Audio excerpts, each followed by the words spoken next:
हरति पातकानि इति हरि, जिसका सुमिरन करने से, गुंजन करने से जीव के पाप नष्ट हो जाते हैं। ऐसे भगवान हरि का नाम और ओमकार के साथ जब ये जीव उच्चारण करता है तो उसके मूलाधार केंद्र में वाइब्रेशन पैदा होती है, आंदोलन पैदा होते हैं।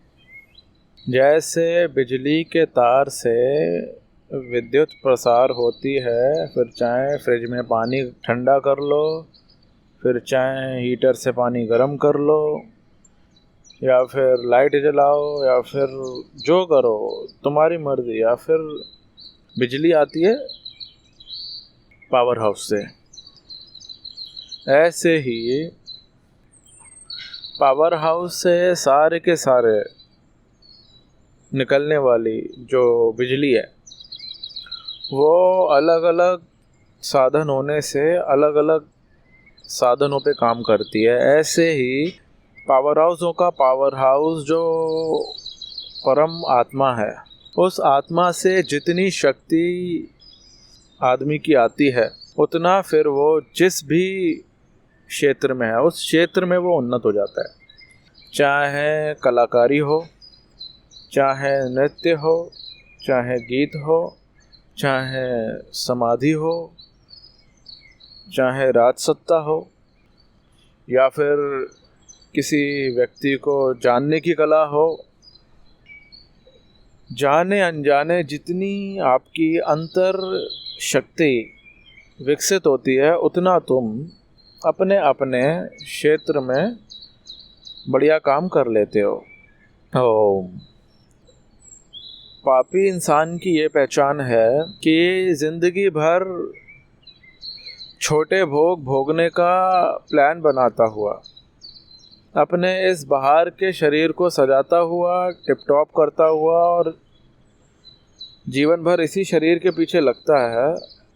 इस शरीर रूपी रथ को चलाने वाला वो ईश्वर, वो रथी, वो आत्मा है, उसकी तरफ जिसका ध्यान नहीं जाता, उसको शास्त्रों ने कहा नरा अधम।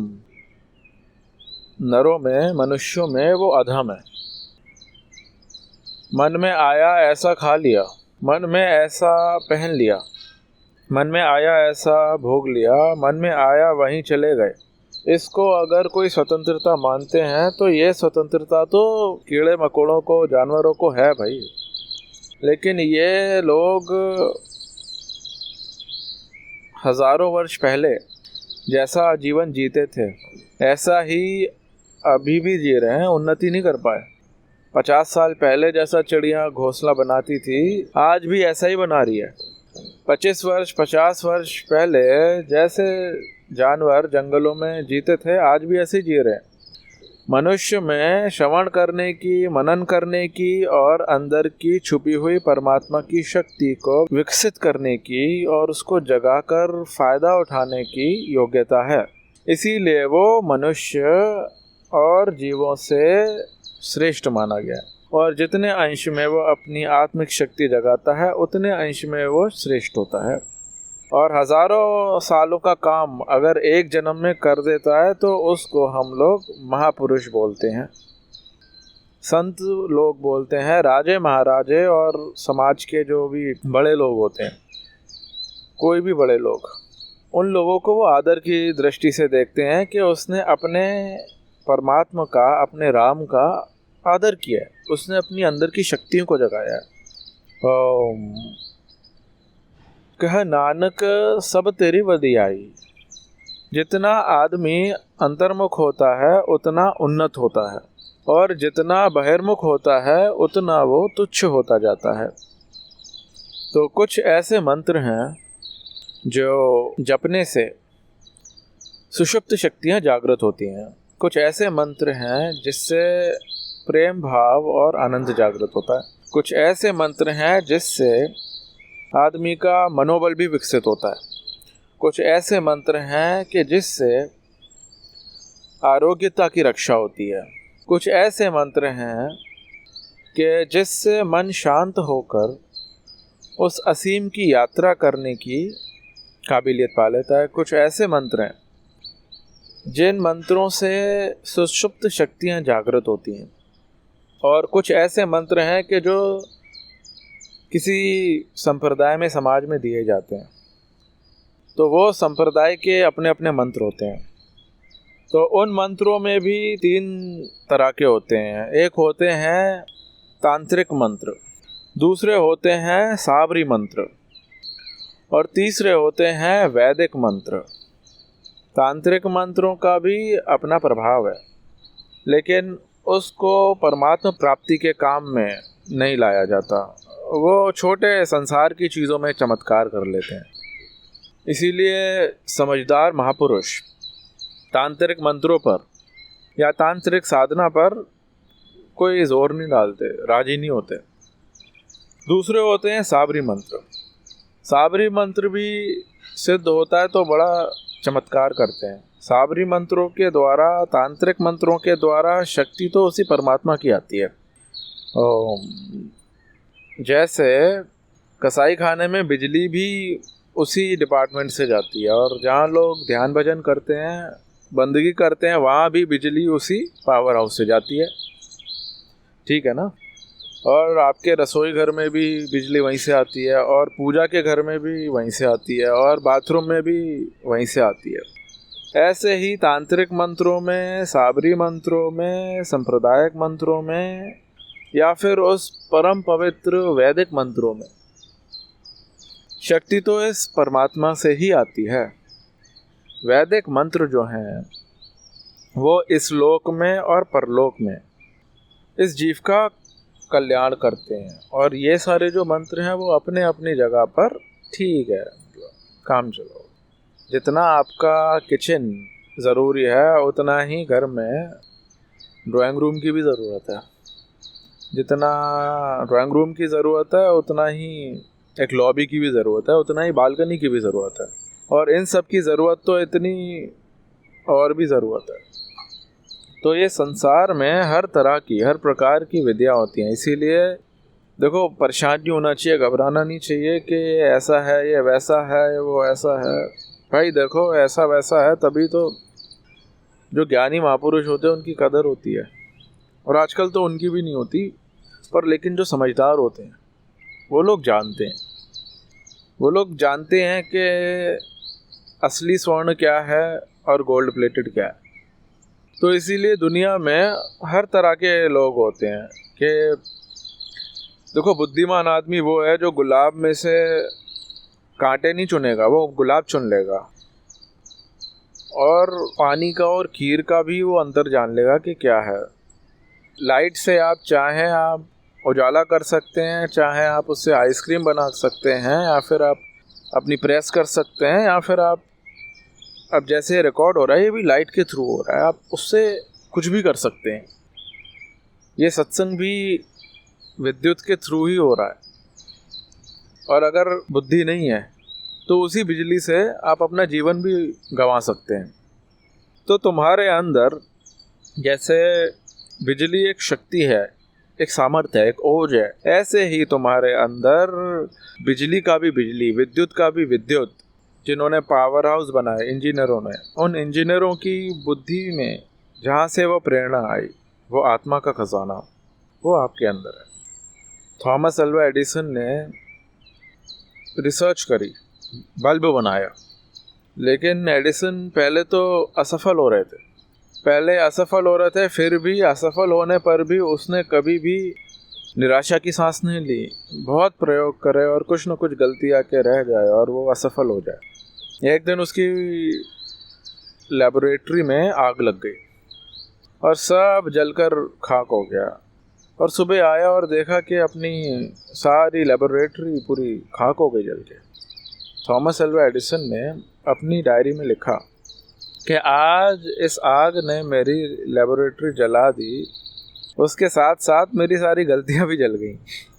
और फिर उसने उत्साह से कदम रखा कि हाँ, और दुनिया को उसने 200 ऐसी खोजें दे दी कि बल्ब वगैरह ये सब सारी थॉमस अल्वा एडिसन की खोज है। तो आदमी जब निराश नहीं होता तो वही शक्ति अंदर से इस बाहर की दुनिया में भी चमत्कार करती है, और अगर आदमी निराश ना हो तो वही शक्ति सूक्ष्म जगत में भी आपको फायदा देगी। आदमी अगर निराश ना हो और खोजता जाए तो अपना जहाँ से शक्ति आती है उस शक्तिदाता आत्मा परमात्मा से भी मुलाकात कर जाता है। तो कहा है कि जिन खोजा तिन पाया, गहरे पानी पैठ, मैं भोरी डूबन रह डरी, रही किनारे बैठ। ध्रुव को सौतेली माँ ने ताना मार दिया कि पिता की गोद में बैठना है। आया बड़ा पिता की गोद में बैठने वाला, थप्पड़ मार दी। ध्रुव माँ के पास आता है। ध्रुव की दो माँ थी, एक सौतेली माँ थी और एक असली माँ थी। तो सौतेली माँ का नाम था सुरुचि और अपनी माँ का नाम था सुमति। सुमति माने जिसकी श्रेष्ठ मति है, और सुरुचि माने जिसकी संसार में रुचि है, जिसकी भोग में और इन सब चीज़ों में रुचि है। बाहर की दिखने दिखाने वाली, मज़ा लेने की दृष्टि जिसकी है बस। और जिसकी सुमति है वो उसी मति को उसी ईश्वर में बिठाकर वो जीवन मुक्ति का आनंद ले लेता है, साक्षात्कार कर लेता है और जन्म मरण के चक्कर से छूट जाता है। तो जो लोग सुरुचि वाले हैं, खाना पीना भोगना ये वो करना और फिर मर जाना, ऐसे लोगों अपना समय शक्ति ये 2-3 दिनों की बस चकाचौंध में बर्बाद कर देते हैं। लेकिन जिनकी सुमति है, सुमति माने श्रेष्ठ मति, वो लोग जहाँ से इस बुद्धि को प्रेरणा मिलती है, प्रकाश मिलता है, उस प्रकाश को, उस आनंद को, उस जीवन को जगाने की तरफ लगते हैं। तो ऐसे जगाने के लिए मंत्रों की बहुत ज़रूरत पड़ जाती है। तुलसीदास जी ने कहा, राम भगत जग चार प्रकारा, सुकृत नुचारव अनघ उदारा। भगवान के भक्त 4 प्रकार के, सब अच्छे। चाहू चतुरन कर नाम आधारा, ज्ञानी प्रभहि विशेष प्यारा। वो ज्ञानी परमात्मा को विशेष प्यारा होता है। आर्थ भक्त होते हैं जो दुख से भगवान को पुकारते हैं। जब दुख से, पीड़ा से सच्चे दिल से भगवान को पुकारते हैं तो उसी अंतर आत्मा की कृपा से उनको रोग में भी आराम मिल जाता है और डॉक्टरों के दिल में भी, डॉक्टरों के बुद्धि में भी वो प्रेरणा करता है कि ये दवा नहीं, ये दवा दो। तो आदमी का जब बुरी किस्मत होती है ना, दुर्भाग्य जब होता है, तो फिर वो टर्निंग लेते लेते ऐसा डिसीजन लेता है कि धड़ाक धूम सामने टकरा जाएगा। और आदमी का जब अच्छा टाइम होता है तो फिर सामने वाला 100 की स्पीड से, 200 की स्पीड से आता हुआ भी ड्राइवर आदमी अपने को बचा लेता है, शू से निकल जाता है। तो रब रुसे तो मत खसे। जिनकी मति पवित्र है वो विघ्न और बाधाओं के समय भी कुछ न कुछ सॉल्यूशन निकाल लेते हैं और जिंदगी को अपना संवार लेते हैं। और जिनके दिमाग में ऐसा नहीं तो उनके पुण्य होते हैं, थोड़े दिन चला लेते हैं फिर, और फिर देखो तो फिर ठन पाल हो जाते हैं। जितने पुण्य होंगे उतना वो मौज मस्ती काट लेंगे, उसके बाद फिर वो ठन पाल। शंकराचार्य ने कहा कि दरिद्र वो है जो अंदर के सुख से वंचित होकर बाहर की चीज़ों की गुलामी करता है। दुश्मन कौन है और दोस्त जैसा लगता है, शत्रु है और मित्र जैसा लगता है, वो है अपनी इंद्रियां, अपनी मित्र जैसी लगती हैं। मरा हुआ कौन है? जो जीते जी अपने आत्मा का ख्याल नहीं कर पाता, वो मरा हुआ है। बेवकूफ़ कौन है? बेवकूफ़ वो है कि साधुओं का संग नहीं करता, संतों का संग नहीं करता और राम का, अपने परमात्मा का रंग अपने को नहीं लगाता, वो बेवकूफ़ है। कोवा दरिद्र, महागरीब, महादरिद्र कौन है?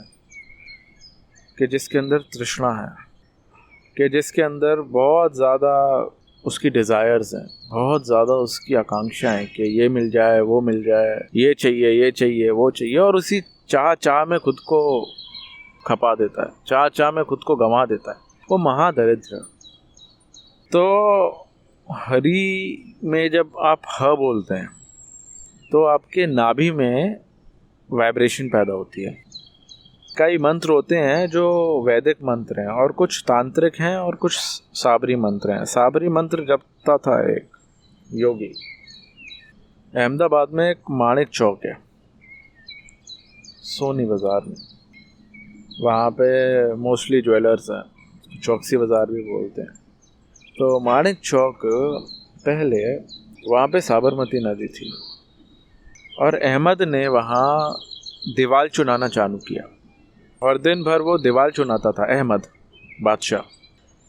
तो वो दीवार इस ढंग से चुनाता था कि महाराज वो माणिक जोगी का आश्रम उसके अंदर आ जाता था, तो आश्रम उनकी बाउंड्री में आ जाता था। तो माणिकनाथ जोगी वहाँ भजन करते थे। 2-4 कमरे थे, छोटी मोटी गौशाला थी, अपना एक कुटिया थी। तो राजा ने तो अपना डेरा डाल दिया। तो योगी साबरी मंत्र जपते थे। उसने कहा कि अहमद का बच्चा समझता क्या है अपने को, साधुओं की ज़मीन भी हड़प लेता है। तो उसको लगा थोड़ा गुस्सा, तो गुस्सा लगा तो उसने उठाई धागा। दिन भर वो साबरी मंत्र जपता जाए, शाम को दीवार चुनकर चले जाए मजदूर, और वो महाराज जोगी क्या करे कि उल्टत देव पलटत काया, उतर आओ बच्चा गुरु ने बुलाया। देव सच नाम आदेश, गुरु का सच, गुरु का नाम सांचा, फुरो ईश्वरी वाचा। और यूं धागा खींचे और दीवार धड़ाक धुम। दूसरे दिन फिर दीवार चुने, फिर धड़ाक धुम। ऐसे करते करते अहमद के तो नाक में दम आ गया।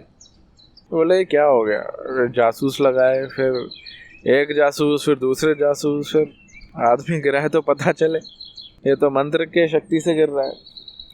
आखिर में फिर पता चलाया कि महाराज तो अनुनय विनय किया, और महाराज ने अहमद को ज़रा डांटा वाटा, और फिर थोड़ा श्राप देने को जा रहे थे तो फिर गुरु महाराज आए दिल में।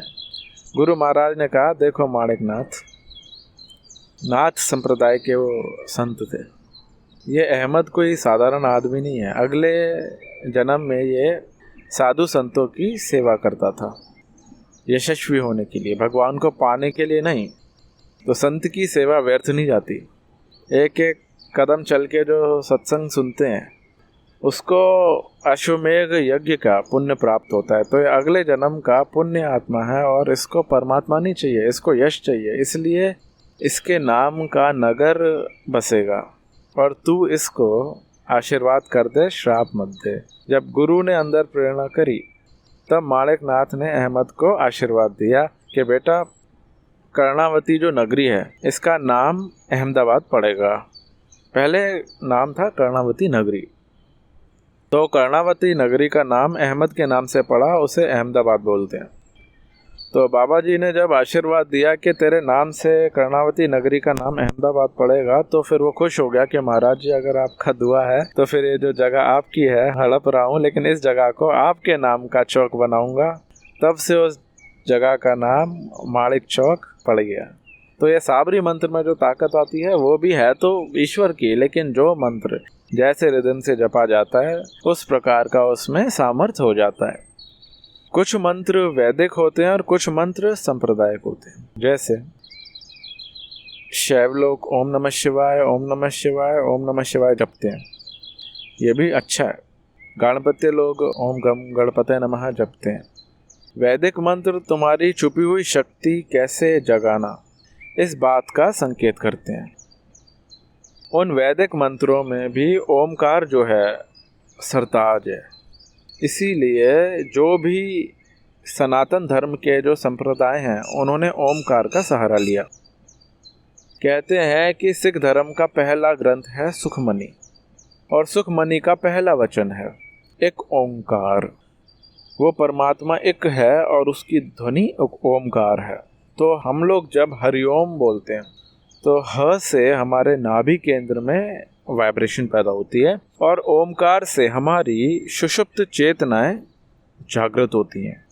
7 बार हम अगर ओमकार का गुंजन करते हैं तो नाभि केंद्र के पास जो मूलाधार केंद्र है, जीवन का सूत्र है, उसमें वाइब्रेशन पैदा होती हैं। हताशा, निराशा और डर के जो विचार हैं वो दूर हो जाते हैं, और उससे ज़्यादा अगर हम जाप करते हैं तो रोग के जितने भी कण होते हैं वो ख़त्म हो जाते हैं। कुछ ऐसे मंत्र हैं जिनको जपने से शरीर की तंदुरुस्ती हो जाती है। उन मंत्रों का आप जपोगे, अगर मैं भी जपता हूँ, हर रोज़ अगर आप उनकी माला जपोगे, दूसरा तो जप करोगे लेकिन एक माला उसकी भी अगर करोगे तो आरोग्य आएगा आपके। तो तुलसीदास जी महाराज फिर कहते हैं कि मंत्र जाप मम दृढ़ विश्वासा पंचम भक्ति वेद प्रकाशा।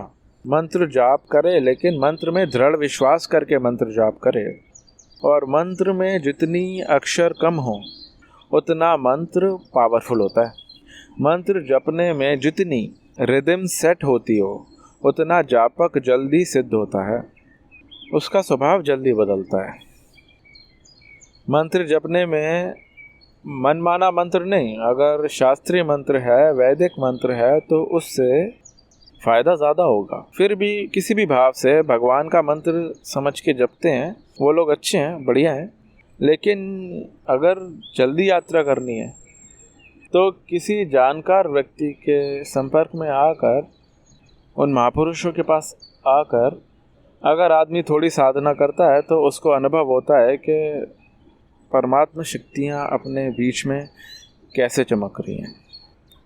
कुछ ऐसे संप्रदाय होते हैं जिसमें सारे व्यक्तियों को एक तरह का मंत्र दिया जाता है, 5वीं कक्षा का, 9वीं का और 3री का और 4थी का, सबको एक तरह का मंत्र। और कुछ ऐसे महापुरुष होते हैं कि सामने वाले की योग्यता जैसी हो उस तरह का मंत्र उसे देते हैं। जैसे नारद जी थे तो नारद जी मंत्र देते थे सामने वाले की जैसी योग्यता है उस तरह का। वाल्य लोटारा को मंत्र दिया रा लंबा और म छोटा, तो मरा मरा मरा मरा मरा मरा मरा मरा मरा रटते रटते उसके अंदर के केंद्र विकसित हुए और वो महर्षि वाल्मीकि बन गए। कलम उठा के शास्त्र लिख दिया उन्होंने। उन्हीं नारद जी ने ध्रुव को मंत्र दिया ओम नमो भगवते वासुदेवाय।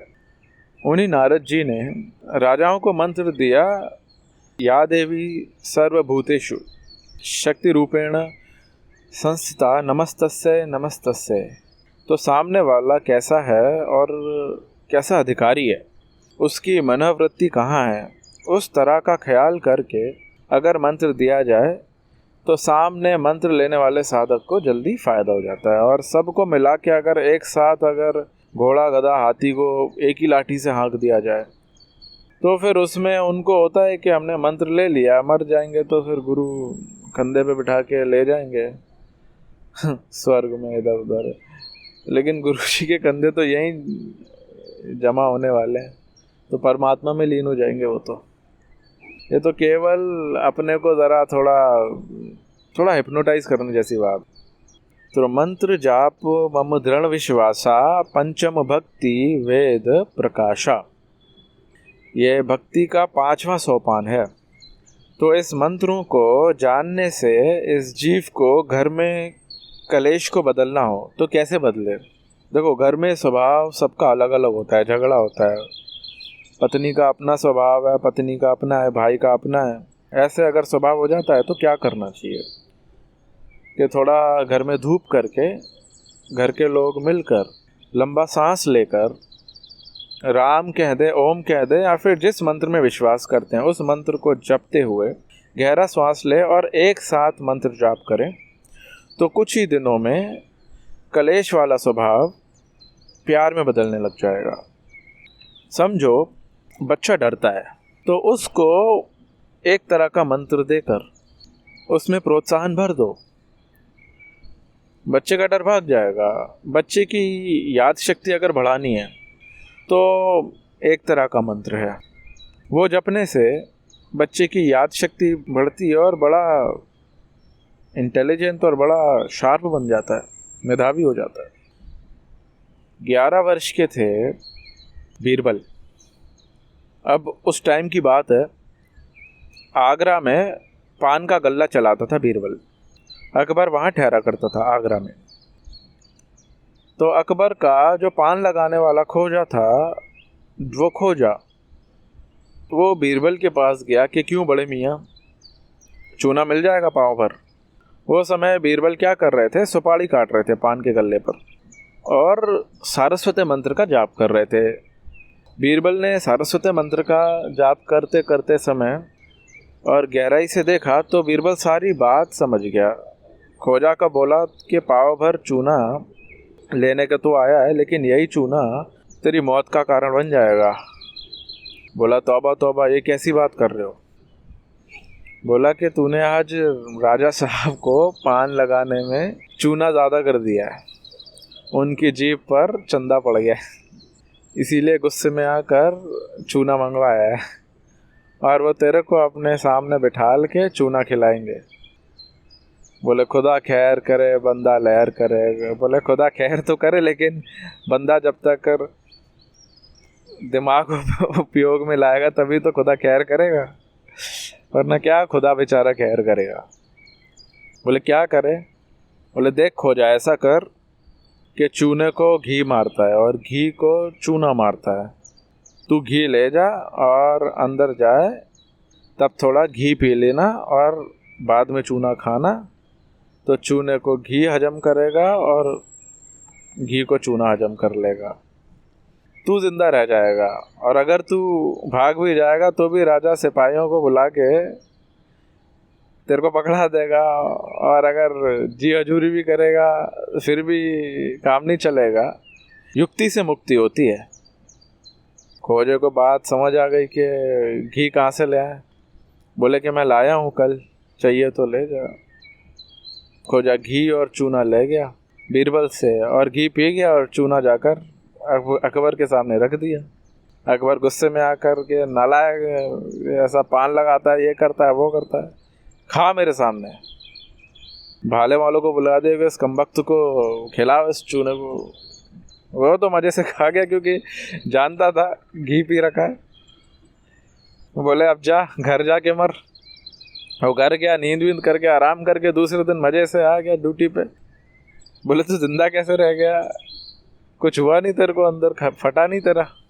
बोले नहीं महाराज। बोले क्यों, क्या हुआ तेरे को, चूने का असर नहीं हुआ। बोले चूने की असर नहीं हुई, वो बीरबल है पान वाला लड़का 11 साल का। राजा साहब वो सब बातें आपके मन की जानता है, और मेरे को घी पे ला के भेज दिया, इसीलिए घी को चूने ने मारा और चूने को घी ने मारा और खोजा जिंदा रह गया। सुपारी कड़ी होती है ना, तो बुढ़े आदमी दांत से नहीं तोड़ पाते, या फिर आप भी ज़रा ज़ोर से उसको लगाओगे तो आप नहीं तोड़ पाओगे। और सुपारी अगर बादाम के साथ चबाओ तो एकदम मुलायम हो जाती है, उसकी टेक्निक चाहिए। सुपारी इतनी कड़ी है, लेकिन बादाम के साथ चबाओ तो सुपारी एकदम सॉफ्ट हो जाएगी। ऐसे ही ये अपने जीवन में जितने भी विघ्न बाधाएं हैं, वो ज्ञान की बादाम के साथ में अगर डालो तो विघ्न और बाधाएं भी मुलायम हो जाते हैं, दुख दूर हो जाएगा। ऐसा कोई भी दुख नहीं है, ऐसी कोई भी बाधा नहीं है, चिंता नहीं है, ऐसा कोई भी रोग नहीं है, ऐसा कोई भी मुसीबत नहीं है जिसका निराकरण नहीं हो सकता, जिसका सॉल्यूशन ना हो बाबा। Nothing is impossible, everything is possible, सब पॉसिबल है। आदमी जब डिप्रेस हो जाता है, अंदर से जब हार जाता है, उसको तभी वो दुखी होता है। अगर उत्साह से काम करता रहता है तो आगे रास्ता भी मिल जाता है। विघ्न और बाधाओं को चीरते चीरते जो उन्नति होती है, उसका वो अपना अलग रस होता है। तो भाई बीरबल को बुलाया गया कि हमारे बंदे को तूने बचा लिया, और हमारे मन की बात जानने वाला 11 साल का पान के गल्ले पे बैठने वाला लड़का कौन है, बुलाओ उसे। बुलाया। बीरबल कैसे पता चल गया। बोले महाराज मैं सारस्वती मंत्र का जाप करता हूँ, इससे बुद्धि की शक्ति बढ़ती है, मन एकाग्र होता है, और महाराज मन जब एकाग्र होता है तो फिर जो चीज़ जानना चाहो तो बस ध्यान करो। तो छोटे बच्चे जब पढ़ते हैं तब जितनी एकाग्रता हो उतना ही वो सफल होते हैं, और आप भी खाने के टाइम पे जितना एकाग्र होकर खाना जब बनाते हैं तब ही खाना अच्छा बनता है। बात करने में जितनी एकाग्रता होती है उतना ही उसका प्रभाव होता है। और जीवन में जहाँ जहाँ चाहिए, जहाँ जहाँ देखो उन्नति, तो एकाग्र होते हो तो तुम्हारी वो परमात्मा की शक्ति वहाँ काम करती है। जैसे सूरज की किरण है, चट्टानों पर, पहाड़ों पर, पत्थरों पर जब पड़ते हैं तो उसका कोई रिफ्लेक्स नहीं पड़ता, कि आईने में जब पड़ती है तो रिफ्लेक्स पड़ता है। और मैग्नीफाइंग ग्लास को जब आप उसको रखते हो तो कागज भी जला देता है वो। तो ऐसे ही आपकी एकाग्रता परमात्मा की शक्तियों को प्रकट कर देती है। तो परमात्मा की शक्ति तो हर जीव के अंदर है। अब जो जानवर हैं, तो कीड़े मकोड़े और जो जानवर हैं, पशु हैं, वो उसका फ़ायदा नहीं उठा सकते, वो नहीं कर सकते, इसीलिए जानवरों का जीवन बेकार है। मनुष्य उसको इस्तेमाल कर सकता है, उसको यूज़ कर सकता है, जगा सकता है। तो भगवान ने अर्जुन को कहा, तू युद्ध करते हुए सतत मेरा स्मरण कर। अब संसार में भी युद्ध ही तो कर रहे हैं कि कभी काम आया, कभी क्रोध आया, कभी लोभ आया, कभी मोह आया, कभी कोई चिंता आ गई, कभी कोई बीमारी आ गई, कभी कुछ हो गया, कभी धंधा चौपट, कभी जॉब से निकाल दिया, कभी कुछ कर दिया, कभी रिसेशन आ गया। ये युद्ध ही तो हो रहा है, और क्या हो रहा है। तो इस युद्ध में भी उस परमात्मा का अगर स्मरण करो तो वो आपको फायदा देगा और तुम इस युद्ध में विजेता हो जाओगे। संसार एक परमात्मा प्राप्ति की यूनिवर्सिटी है। यहाँ कहीं भी तुम टिक गए, किसी भी परिस्थिति में अगर टिक गए तो वहाँ पे विघ्न आ जाएगा। यश में टिक गए तो अपयश आ जाएगा, मान में टिक गए तो अपमान आ जाएगा, पति पत्नी में अगर टिक गए तो वो छोड़ के चले जाएंगे, कभी ना कभी वो बीमार हो जाएंगे, या फिर कभी कुछ हो जाएगा, कुछ ना कुछ हो जाएगा। तो कुछ ना कुछ विघ्न डालकर तुम्हारी उन्नति वो परमात्मा करा रहा है। तो जब विघ्न बाधा आए तो अपने को दीनहीन और निराश नहीं मानना चाहिए। विघ्न बाधा आए तो समझना चाहिए कि वो अंतर्यामी परमात्मा हमारे दिल में प्रकट होना चाहते हैं। हमारी छुपी हुई जीवन की शक्तियाँ खोलकर उसको उन्नत कर कर वो जीवन दाता हमें मिलना चाहता है। तो कभी निराश न होएं। Try and you will get successful. ये कौन सा उकदा जो हो नहीं सकता, तेरा जी न चाहे तो हो नहीं सकता। छोटा सा कीड़ा पत्थर में घर करे, इंसान क्या दिले दिलबर में घर न करे। तुम थोड़े दिन अगर विधि से साधना करो तो तुम्हारी नाड़ियाँ शुद्ध होने लग जाएंगी, तुम्हारी बुद्धि का विकास होने लग जाएगा। ऐसे मंत्र हैं, ऐसे विधियां हैं, शरीर तुम्हारा हल्का फूल जैसा हो जाएगा। कभी भी मान लो आपको कोई बीमारी तो इतनी मेहनत नहीं पड़ेगी बीमारी दूर करने की। तो भाई बीरबल ने वो मंत्र के प्रभाव से अकबर की तरफ निहारा और अकबर प्रभावित हो गया। बोले मेरे पास इस समय वजीर हैं, तेरे जैसे लड़के को मैं वजीर बनाना चाहता हूँ। तो बीरबल की हाइट वाइट भी ठीक थी, संयमी था, अंडे खा के मोटा नहीं हुआ था। लोग बोलते हैं कि अंडे में बहुत प्रोटीन है, अंडे का प्रचार चलाते हैं, ये करते हैं वो करते हैं कि अंडे में प्रोटीन है, ये है वो है। अब बाहर तो अंडे का प्रचार चलता है, अब इंडिया में भी, भारत में भी अपने अंडे का प्रचार इतना, और वही बुद्धि बना दी कि अंडे में ये है, अंडे में विटामिन्स हैं, अंडे में मिनरल्स हैं, अंडे में प्रोटीन है। अभी भी साइंटिस्ट कहते हैं कि अंडा खाने में कितना नुकसान है। 200 अंडा खाने से जितना विटामिन सी मिलता है वो 100 ग्राम संतरे का रस पीने से उतना विटामिन सी मिल जाता है। 100 ग्राम चने खाने से जो कैलोरीज और मिलता है प्रोटीन, वो 2 अंडे से मिलता है। ऐसे ही इसके कंपैरिजन अगर करते हैं तो फ़ायदा तो ना के बराबर है, लेकिन उत्तेजना और नुकसान वो बहुत ज़्यादा है। अंडा खाने से सेक्सुअल केंद्र उत्तेजित होते हैं, तो जो सेक्स एनर्जी जो पहले पड़ी है वो भी आपको नीचे की तरफ धकेलेगी। और अंडा खाकर जो बच्चे पैदा होते हैं वो मुर्गे जैसे हो जाते हैं, एकदम ना पेशेंस ना कुछ, नाक में दम कर देते हैं। लोग समझते हैं कि हम अंडे खाकर पहलवान हो रहे हैं, हकीकत में उनको पता नहीं है कि अंडे खाकर तुम अपनी अंदर की शांति, मन की एकाग्रता, बुद्धि की जो पवित्रता है और विचारों की शुद्धि का कितना आप ह्रास कर रहे हो। और विचार शुद्ध नहीं है और मन की पवित्रता नहीं है, नानक जी ने ठीक कहा, मास मास सब एक है, हिरणी बकरी गाय, आँख देख नर खात है, निश्चय नरक में जाए। जोरत लग के कपड़ा, जामा होत पलीत, सोरत पीवे मान खा, उसका कैसे निर्मल चित्त। तो खाना अशुद्ध करने से आदमी का मन ज़्यादा चंचल होता है, अशांत होता है। तो बीरबल शुद्ध आहार करते थे और सरस्वती मंत्र का जाप करते थे।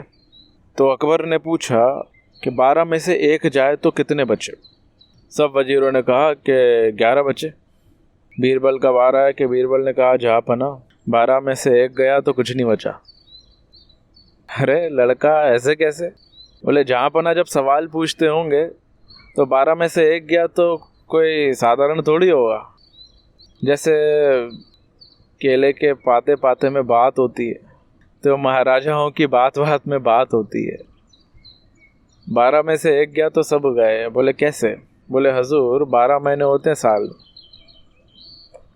और सावन का महीना एक फेल हो गया, बरसा नहीं, तो 12 ही महीने चट हो गए।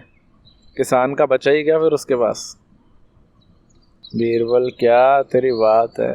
फिर दूसरा एक सवाल पूछा तो उसका भी जवाब मिल गया। वो बीरबल को वजीर बना दिया और पूरी ज़िंदगी भर अकबर बीरबल के चुटकुले लोग सुनते हैं। जीवन भर बीरबल का संपर्क करते हुए अकबर खुशहाल रहे। जब बीरबल मर गए तो अकबर ने ये वचन बोले कि आज तक तो किसी मर्द के साथ जीते थे, अब तो बेवकूफ़ों के साथ जीना पड़ेगा। खुदा ताला अब जीने का रस नहीं आता। बीरबल के जीवन में ऐसा चमत्कार कैसे? बोले मंत्र का प्रभाव। और मंत्र को शक्ति कहाँ से मिली? उसी परमात्मा की। तो कबीर जी ने कहा, सुन्या सखना कोई नहीं, सबके भीतर लाल, मूर्ख ग्रंथि खोले नहीं, कर्मी भयो कंगाल। कर्म तो आदमी करे, लेकिन कर्म इतने ज़्यादा ना कर दे कि जहाँ से कर्म करने की शक्ति आती है उस शक्तिदाता को ही भूल जाए। ओम। और लोग बोलते हैं कि हमारा तो भाई किस्मत ऐसी है, भाग्य ऐसा है, ज़िंदगी ऐसी है, यार मैं क्या करूं, ना तो कुछ नहीं होता। नहीं नहीं भाई, देखो श्री कृष्ण के जीवन में देखो, श्री राम जी के जीवन में देखो, संत कंवरराम जी के जीवन में देखो, संत गुरु नानक जी के जीवन में देखो। 16 वर्ष 6 महीने के थे। उन दिनों में बंद कमरा करके भगवान की बंदगी करते, भजन करते। रात को माँ ने गेट खोला कि बेटे अब सो जा। सब लोग सो गए, देख आधी रात हो गई है। नानक जी अपनी चटाई संभाल के सोने की तैयारी में गए। इतने में एक पक्षी की कुहू कुहू आवाज़ आई। नानक जी बोलते हैं, माँ पपीहा अपने प्रियतम को याद कर रहा है और मैं अपने प्रियतम को भूल जाऊं। माँ मुझे याद करने दे। याद करते करते ओहो, वो साधारण लड़के नानक के नाम से जो गिने जाते हैं वो गुरु नानक देव हो गए। कबीर जी साधारण व्यक्ति थे, संत कबीर हो गए।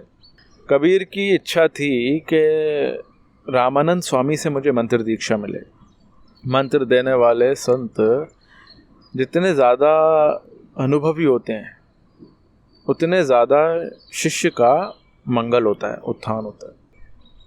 तो भाई वो भी समर्थ संत और पहुँचे हुए संत।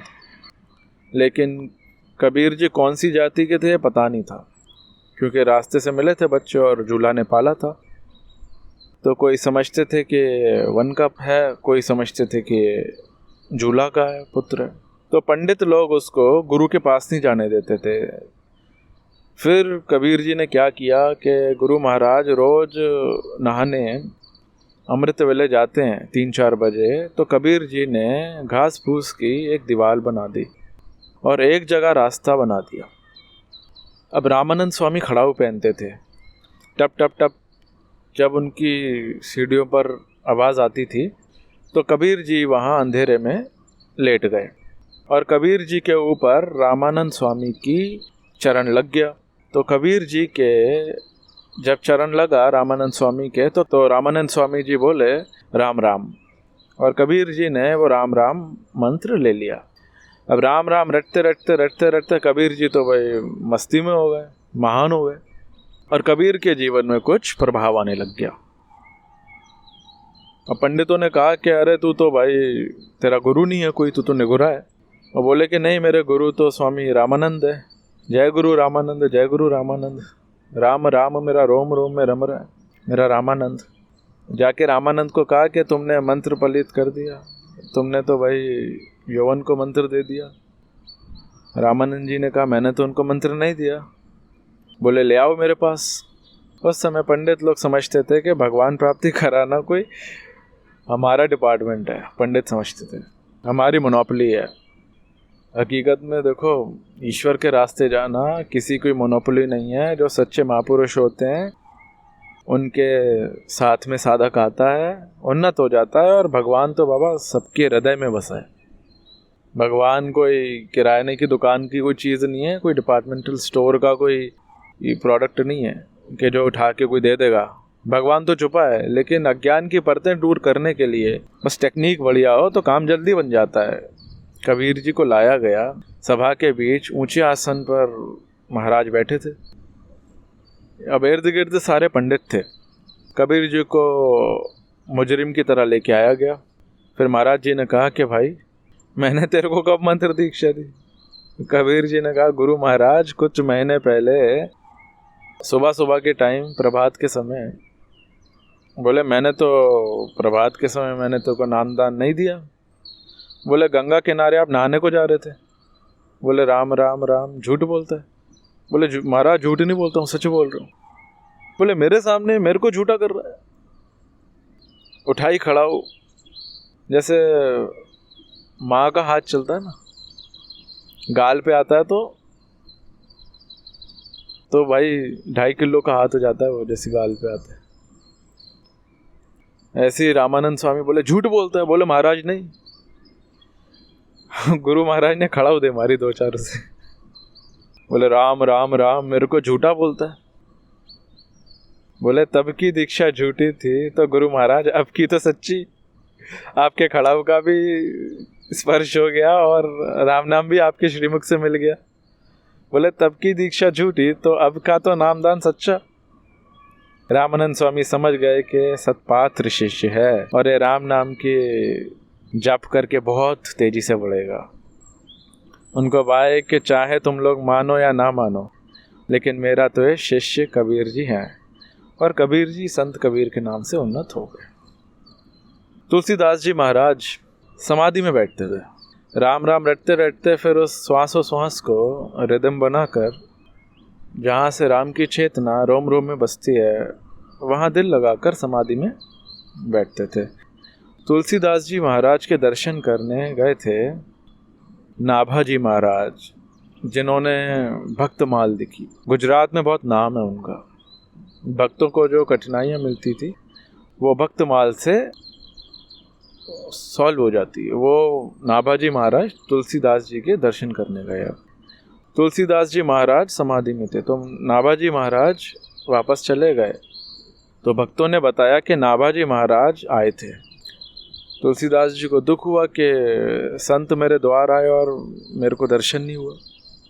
तुलसीदास जी कुछ दिनों के बाद समय निकाल के नाभाजी महाराज के दर्शन करके गए।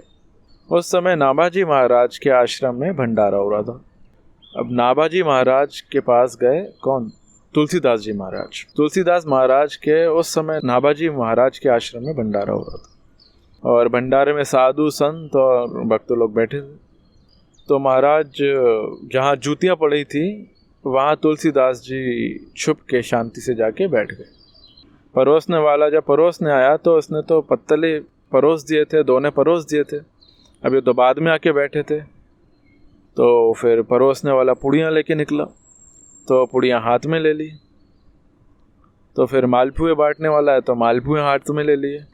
अब आया खीर बांटने वाला, है ना, दूध की खीर। अब तुलसीदास जी के पास कोई बर्तन नहीं, लेकिन किसी संत की जूती पड़ी थी। तुलसीदास ने वो जूती उठाई और खीर परोसने वाले को कहा कि इसमें परोस दे। वो बोले राम राम राम, ये क्या करते हो? बोले ये तो चमड़े का जूता है। तुलसीदास ने कहा कि तुलसी जामुख धोके निख से राम, ताके पग की पग तरी मेरे तन को चाम। जिसके मुंह से धोखे से भी राम निकल जाता है, उसके चरणों की जूती मैं बन जाऊं तो भी मेरा जीवन धन्य है, सार्थक हो जाएगा। तू इसी में परोस दे। परोसने वाला भागा नाभाजी महाराज के पास कि ऐसे कोई संत आए हैं। नाभाजी आए, ओहो संत तुलसीदास जिनके मैं दर्शन करने गया था, गले लग गए। और नाभाजी महाराज की आंखों से गंगा यमुना बहने लग गई भाई कि आज मेरे भक्त माल का मेरू मुझे मिल गया। 108 दाने माला में होते हैं ना, 108 दाने तो हों और मेरू ना हो तो माला पूरी नहीं होती। ऐसे ही आज मेरे ग्रंथ को पूरा करने वाला ये संत का दर्शन मेरे को मिला है। नाभाजी महाराज गदगद हो गए। तुलसीदास जी कहते हैं कि राम नाम अघ पुंज नसावत। इसीलिए हमारे रोज़ के व्यवहार में भी आदमी सामने मिलता है तो हम राम राम बोलते हैं। सब अपने अपने ढंग से बोलते हैं अलग अलग जगह पे, लेकिन राम राम बोलते थे पहले। तो ये राम राम वैदिक मंत्र है। राजा रामचंद्र जी आए तभी राम राम जपते थे ऐसा नहीं है। रघु राजा भी राम राम जपते थे, दशरथ राजा भी राम राम जपते थे। इसके पहले भी राम राम जो रोम रोम में बस रहा है उसका नाम है राम। इसीलिए हम व्यवहार में भी मिलते हैं तो राम राम 3 बार भी नहीं बोलते, राम राम राम 1 बार भी नहीं बोलते, 2 बार बोलते हैं कि तू जिसकी सत्ता से देख रहा है और मैं जिस सत्ता से मिल रहा हूँ, उन दोनों के आधारभूत जो चैतन्य है उस परमात्मा को धन्यवाद है, राम राम। अगर कोई आदमी संसार से भी जाता है तो कि राम बोलो भाई राम, राम बोलो भाई राम।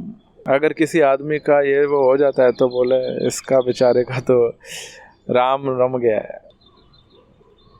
और कोई आदमी गलत काम करता है तो भी व्यवहार में कहते हैं कि मुख में राम और बगल में छुरी। और कोई आदमी आता है और खाने पीने की चिंता नहीं और 2-5-10 दिन रहा और किसी और शहर में गया और कहीं और गया, फिर कहीं इधर गया, कहीं उधर गया, तो उसको भी बोलते हैं कि तो रमते राम है, श्री राम। तो हमारा राम नाम व्यवहार में इतना ज़्यादा हो गया है, अब तो गायब हो गया। हमारे भारत में पहले बहुत था। तो उस रोम रोम में रमने वाले जो राम है और उस रोम रोम में रमने वाले ईश्वर का नाम राम है और उस राम की शक्ति जगाने का संकेत है। एक बार संत कबीर के सुपुत्र कमाल गंगा किनारे देखते हैं कि कोई सेठ है। 200 पंडाओं को भोजन कराने की प्लानिंग हो रही है। सेठ से पूछा कि पंडाओं को भोजन क्यों कराते हैं? तो बोले कि धन कमाने में जो कमियां होती हैं, कुछ पाप होते हैं, और धन की कमाई का 10वां हिस्सा जो सत्कर्म में नहीं खर्चता वो अशांत, दुखी और बीमारियों में उसकी बर्बादी होती है और परलोक में भी उसको दुख सहना पड़ता है। तो मैं इसलिए ज़रा दान पुण्य करता हूँ और मेरे को कोढ़ की बीमारी है और कोढ़ भी ठीक हो जाएगा। बोले अशांति और अनिद्रा है या कोढ़ है तो बस राम नाम के उच्चारण से ठीक हो जाएगा। दान तो करो, बढ़िया है, मैं मना नहीं करता, पर एक बार राम बोल दो, कोढ़ ठीक हो जाएगा। अब सेठ बोलता है कि एक बार क्या, मैं तो 10 बार बोलूँ कोढ़ ठीक होता। तो बोले प्रेम से अगर एक बार राम नाम बोले कोढ़ ठीक हो जाएगा। गंगा में गोता मार, गंगा में गोता मार और हे राम कहा, लेकिन देखा तो कुछ नहीं। कमाल कहता है कि कमाल है कि राम नाम की कुंजी बताई और इसका कोढ़ ठीक नहीं हुआ। फिर से गोता मार, फिर से गोता मारा, कोई फ़र्क नहीं। बोले तीसरी बार गोता मारो। तीसरी बार गोता मारा तो कमाल भी उतर आया गंगा में। हाथ में डंडा था और गोता मार के जैसे ही बाहर निकले सोई पीठ पे दे मारा, हे राम हे राम, तो फिर सुषुप्त जीवन शक्ति, कुंडली शक्ति जागृत हो गई और एकाएक चमत्कार हो गया और कोड़ निकल गया। कमाल बोलता है कि अब पता चला कि 3 बार राम कहने के तीसरे समय डंडा मारने से कोड़ ठीक हो जाता है। कमाल खुश होता हुआ कबीर जी के पास गया कि बाप जैसा बेटा, जैसा गुरु, जैसा चेला, आप अब चिंता मत करो पिताजी, मैं आपकी गद्दी संभालने के काबिल हो गया। कबीर जी नाराज हुए कि 3 बार राम नाम खर्च करने से जरा सा कोड़ दूर किया, तो बड़ा अपने को चतुर मानता है। जा संत तुलसीदास के पास जा, राम नाम की महिमा जाननी है। तो संत तुलसीदास जी के पास कमाल पहुंचे। तुलसीदास ने कहा कि अच्छा, कोड़ी का कोड़ ठीक किया 3 बार राम नाम बोलने से? नहीं नहीं, जाओ पूरी काशी में ढंढेरा पिटवा दो, जिसको भी कोड़ की बीमारी है वो सारे आ जाएं। शाम होते करीब 500 कोड़ी आ गए। तुलसीदास समाधिस्थ होकर तुलसी के पत्ते पर राम लिखकर उसको घोलकर मटके में डालते हैं और वो रस सबको छांटते हैं और 500 कोड़ी ठीक हो जाते हैं। तो कमाल समझ गया कि राम नाम अगर तुलसी के पत्ते पर लिख के और छांटे तो 500 कोड़ी ठीक होते हैं। कबीर ने बोला ये भी नहीं है, जा सूरदास के पास जा, गंगा के उस पार जा, वहाँ उस पार सूरदास बैठे हैं, जा उनके पास जा।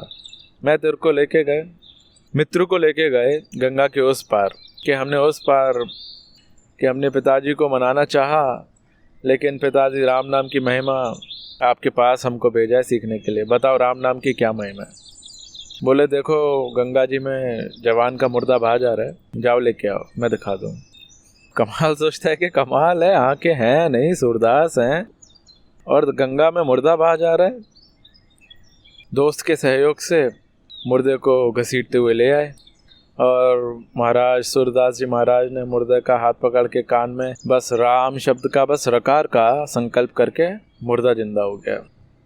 कमाल आया पिताजी के पास, पिताजी अब पता चला राम नाम का रकार बोलने से मुर्दा जिंदा हो जाता है। बोला अगर सामान्य आदमी बोले तो नहीं होता, जितना आदमी गहराई में उतरता है, जितना उस चेतन के साथ तादाद में होता है, उतना उस राम नाम का फायदा होता है।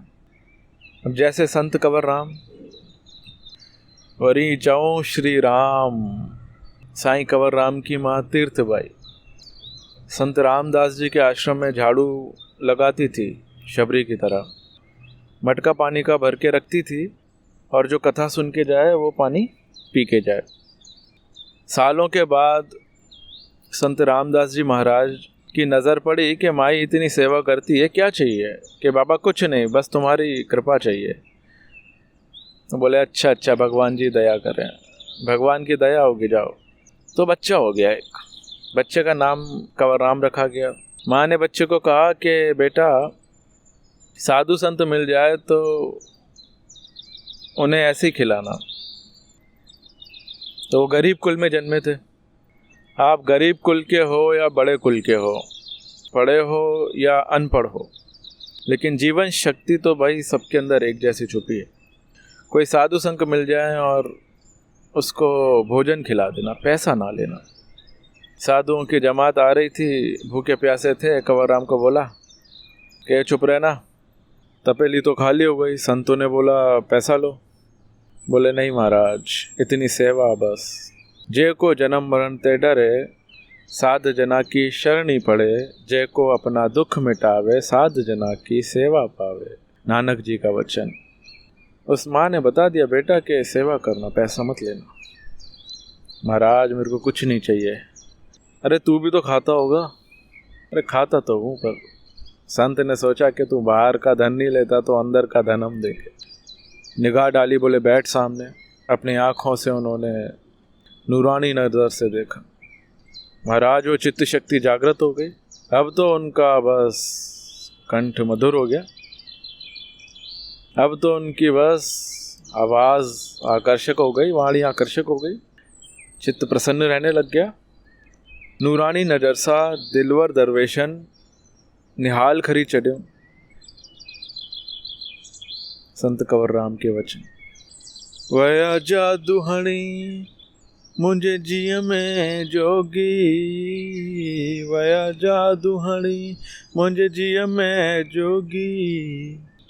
तिन सामने खेत संभारिया थी, कर याद उन्हनि जी रहमत खे, मैं वर वर ओॾियूं निहारिया थी, वया जादू हणी मुंहिंजे जीअ में जोगी, हण याद उन्हनि जी पाकिया, ओ हरदम मूसा साथिया, वेड़िया सिड़ी सिखा दई संत सचा, जिन सा प्रीत पकी मुँह पातिया, वया मुरली बजाए मण रुखणी, तिन सामने खेत संभालिया थी, कर याद उन्हनि जी रहमत खे, मां सौ घोड़ा गाड़िया थी, वया जादू हणी मुंहिंजे जीअ में जोगी। एक बात तुमसे पूछता हूँ कि किसी के घर में राम नाम सत्य हो गया हो और परिवारजन सारे रोए हों और 10 मिनट वो रोते हों और 10 मिनट रोकर वो चुप हुए हों और आप उनसे पूछो कि कैसा हाल है, मज़ा आया ना, रोने में मज़ा आया, तो क्या करेगा? किसी के घर में कोई गुजर गया हो और कुटुंबी आदमी रोते हों और तुम जाके पूछो क्या मज़ा आया, तो आदमी क्या करेगा? आंखें दिखाएगा या फिर डंडा मारेगा? लेकिन कीर्तन करते करते, ध्यान करते करते जब वो अंदर भाव केंद्र जागृत होता है, फिर आदमी रोता है। मैं चाहता हूँ कि तुम लोगों को भगवान की बंदगी में आंसू बरसे। वो आदमी 10-15 मिनट रोता है, फिर कथा में से जब बाहर जाता है फिर पूछते हैं कि ये कैसा लगा, अरे आज तो यार बस मौज हो गई। अरे भगवान के लिए रोने में जो मौज है वो संसार के लिए रोने में कहाँ, और जो संसार के हंसने में भी मज़ा नहीं। दिल हल्का फूल जैसा हो जाता है। महाराज कंवर राम पर वो शक्तिपात हो गया और कंवर राम संत कंवर राम हो गए। तो आज हम ये विचार रहे हैं कि हमारे जीवन को उन्नत कैसे करें। धर्म वो है जो हमारे जीवन को उन्नत करे और परमार्थिक उन्नति भी हो, हमारी तंदुरुस्ती की भी रक्षा हो, हमारा मन भी प्रसन्न हो और हमारे बुद्धि का भी विकास हो। चैतन्य महाप्रभु कीर्तन करते करते झूमते थे, उनका तन मन तंदुरुस्त हो जाता था। मीरा कीर्तन करती थी, नरसिंह मेहता कीर्तन करते थे और श्री कृष्ण तो कीर्तन करवाते करवाते, बंसी बजाते बजाते अनपढ़ ग्वाल और गोपियों को वो तो बस लोग झूमने लग जाते। एक बार तुकाराम महाराज मंदिर में गए, बोलते हैं भगवान तेरी बड़ी कृपा हुई कि मेरी पत्नी ऐसी झगड़ा खो रहे कि बस मेरा मोह नहीं होता उसमें, इसलिए मेरे को बस भगवान की बंदगी मिलती है। संत एकनाथ गए कि भगवान इतनी बड़ी कृपा है कि मेरी पत्नी का बहुत बढ़िया स्वभाव है, इसलिए मैं भजन कर लेता हूँ। नरसिंह मेहता जाते हैं कि महाराज तुम्हारी बहुत कृपा है, अखिल ब्रह्मांड में एक तू श्री हरि। कीर्तन में बस मस्त हो जाते हैं कि भगवान ये सब बस तेरी कृपा का प्रभाव है। नरसिंह मेहता भी कीर्तन करते हैं तो तुकाराम भी कीर्तन करते हैं, कंवर राम भी कीर्तन करते हैं, टेवराम भी कीर्तन करते हैं, रामकृष्ण भी कभी कीर्तन में मस्त हो जाते हैं। अरे शंकर भगवान डमरू बजा के नाचते हैं और कृष्ण भगवान बंसी लेकर झूमते हैं। तो तुम ताल बजाते हुए जब हरि नाम में तन्मय होते हो तो हरि हरि बोल या फिर राम राम का भी उच्चारण करते हो तो तुम्हारी नस और नाड़ियों में हरि नाम का आंदोलन और वाइब्रेशन पैदा होती है। तुम्हारा रक्त शुद्ध हो जाता है, मन पवित्र हो जाता है। अगर साइंटिस्ट इस बात को आश्चर्य से देखें कि जो आदमी प्यार से, धन्यवाद से भरा है, उसकी निगाह पड़ने से 1 घन मिलीमीटर ब्लड में 1600 जैसे वाइट ब्लड सेल्स तैयार हो जाते हैं। और जो आदमी अशांति से, घृणा से बड़ा है, उसकी निगाह पड़ती है तो 1 मिलीमीटर ब्लड से 1500 जैसे वाइट ब्लड सेल नाश हो जाते हैं। तो जब पवित्र वातावरण से आपका रक्त इतना पवित्र हो जाता है और शुद्ध हो जाता है तो नस और नाड़ियों में, मन और बुद्धि में, माइंड में कितना चेंज होता होगा, वो अभी रिसर्च कर रहे हैं। एक बीड़ी आदमी पीता है तो 30 मिनट के अंदर बीड़ी पीने वाले के शरीर में, ब्लड में निकोटीन नाम का जहर फैल जाता है। और बीड़ी पीने वाले के ब्लड में तो फैलता ही है, लेकिन बीड़ी पीने वाले के जो पास जो होते हैं, जो 6 आदमी बैठे हैं कमरे में, उनको भी 20 मिनट में उतना ही घाटा होता है। दारू की जो प्यालियाँ पीते हैं, उस दारू में अल्कोहल होता है। जितना अल्कोहल ज़्यादा होता है उतना ज़्यादा दारू नशीली ज़्यादा, और अल्कोहल एक प्रकार का जहर है। अब दारू पीने वाले के ब्लड में अल्कोहल का हिस्सा आ जाता है, और अल्कोहल के हिस्से वाले खून से जो संतान जन्मती है उसको आँखों का कैंसर होने के चांसेस होते हैं।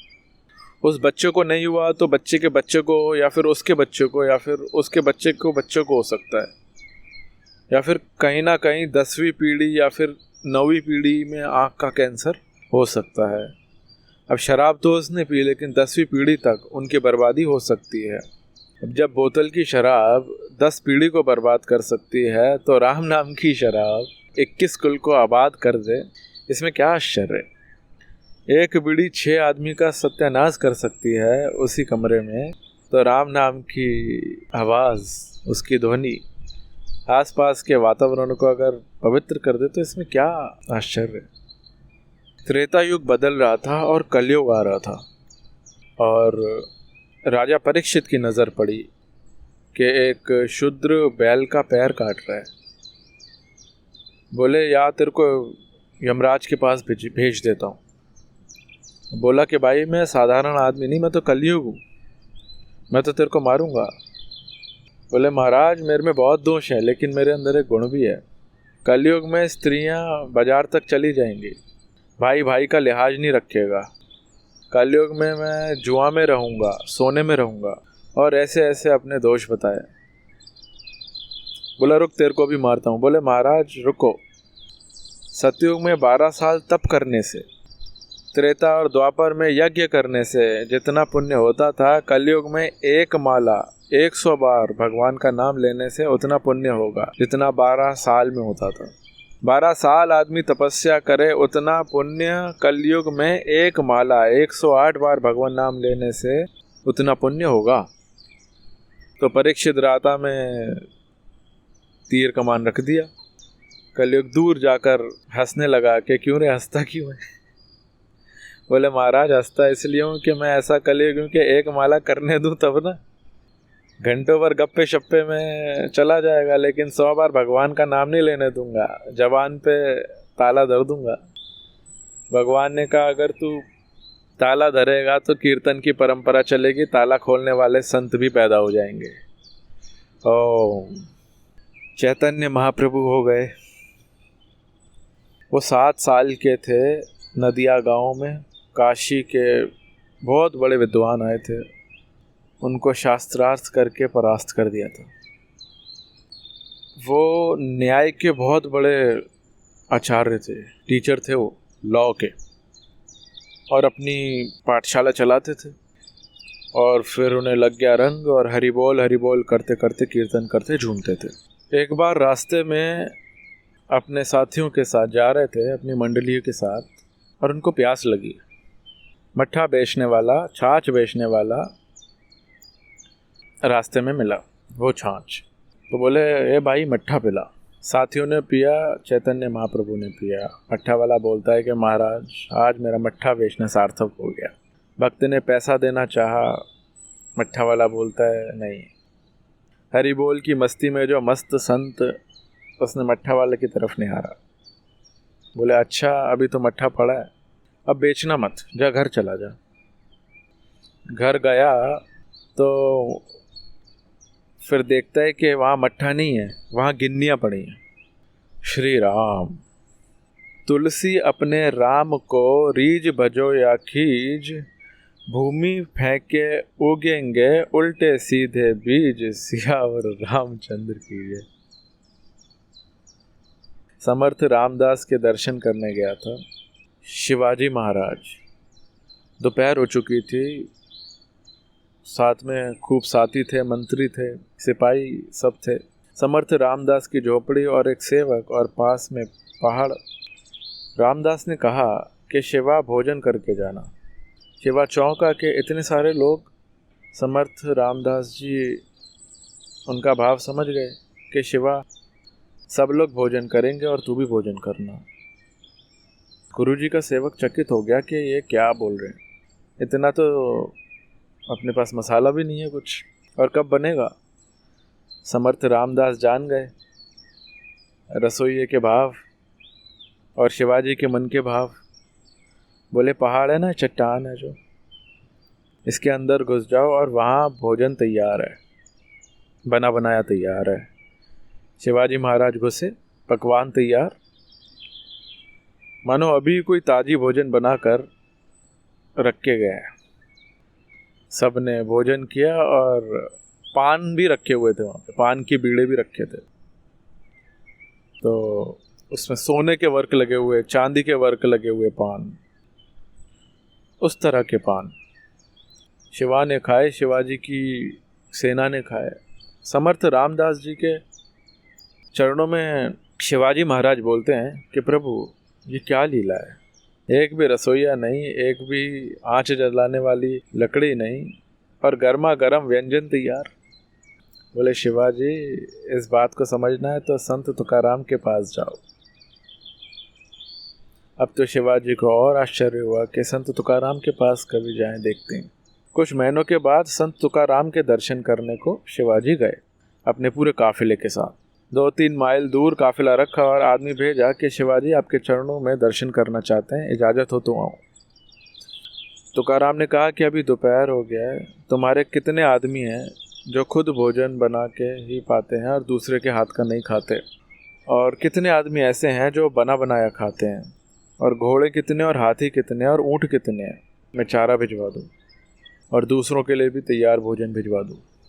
तुकाराम की ये बात सुनकर नौकर को शिवाजी महाराज कहते हैं कि तुकाराम तो संत आदमी है, उनकी झोपड़ी का कोई ठिकाना नहीं है, मंजीरे भी पत्थर के, जो कुछ दे दे उनका प्रसाद समझकर अपने भंडार में डाल देंगे और फिर अपना बावर्ची बनाएगा और खाएंगे।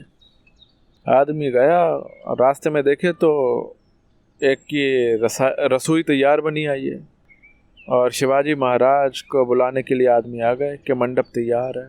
जैसे भगवान रामचंद्र जी के भैया भरत बुलाने को जा रहे हैं और भरद्वाज ऋषि ने रिद्धि सिद्धि को हुक्म करके सब घोड़ों को खाने की व्यवस्था, वजीरों को रहने की व्यवस्था और प्रजा को खाने पीने की व्यवस्था रिद्धि सिद्धि के बल से रातों रात खड़ी कर दी। ऐसे ही तुकाराम महाराज ने मंडप तैयार करवा दिया रिद्धि सिद्धि के बल से। शिवाजी महाराज मंडप में रहे, भोजन किया, फिर पूछते हैं कि गुरु महाराज ने भी ऐसे ही मेरे को भोजन कराया था और ये बात आपसे मुझे सीखने के लिए भेजा था। तो रास्ते में मंडप लग गया और ये भोजन तैयार हो गया, ये क्या है मुझे बताओ। तुकाराम बोलते हैं कि यहाँ तो मेरे पास 2 कौड़ी नहीं है, लेकिन कुबेर भंडारी का तिजोरी भी मेरे आगे छोटी है। यहाँ तो झोपड़ी में बरसात टिमटिमाती है, लेकिन वैकुंठ में मेरा वास नहीं। यहाँ की कुंजियों का मेरे पास कोई कुंजी नहीं है, यहाँ की कोई तिजोरी की कोई कुंजी नहीं है, लेकिन सबकी कुंजियाँ जिसके पास हैं वो मेरे पास अपनी कुंजियाँ धर के जाता है। तुकाराम महाराज पढ़े लिखे नहीं थे, लेकिन कीर्तन और ध्यान के बल से वो इतने ऊंचे महान पुरुष हो गए कि तुकाराम महाराज ने जो गीत गाए हैं उन्हें अभंग बोला गया। तो वो जो उन्होंने अभंग गाए हैं, महाराष्ट्र यूनिवर्सिटी में एमए के विद्यार्थी पढ़कर और एग्ज़ाम में पास होते हैं। ये सारी की सारी योग्यताएं कहाँ से आती हैं? तुम्हारे अंदर छुपे हुए उस चैतन्य अंतर्यामी राम से। फिर राम कह दो, कृष्ण कह दो, या जो कहना है, जो तुम्हें कहना है वो कह दो, लेकिन है तो वही। एक नूर ते सब जग उपजे, कौन भले कौन मंदे, गुरु नानक देव। तो कुछ ऐसी तरकीबें हैं जिससे भगवान श्री कृष्ण उठते थे तो सुबह चिंतन करते थे, मेरा चैतन्य राम, आत्मा शुद्ध बुद्ध, मेरा नारायण। सुख दुख फायदा नफा जीवन मरण ये सब स्वप्न है, संसार खेल है। कृष्ण कभी कालिया नाग से भिड़ते हैं, कभी बकासुर, कभी धेनकासुर से, कभी कृष्ण जी के जीवन में अशांति, डिप्रेशन, एंजाइटी, कभी कोई दुख नहीं आया। ऐसे ऐसे प्रॉब्लम आते हैं श्री कृष्ण के जीवन में कि महाराज क्या आदमी परेशान हो जाए, लेकिन श्री कृष्ण जी रोज सुबह उठकर अपने आत्म राम में शांत होते थे, उसमें गोता मारते थे।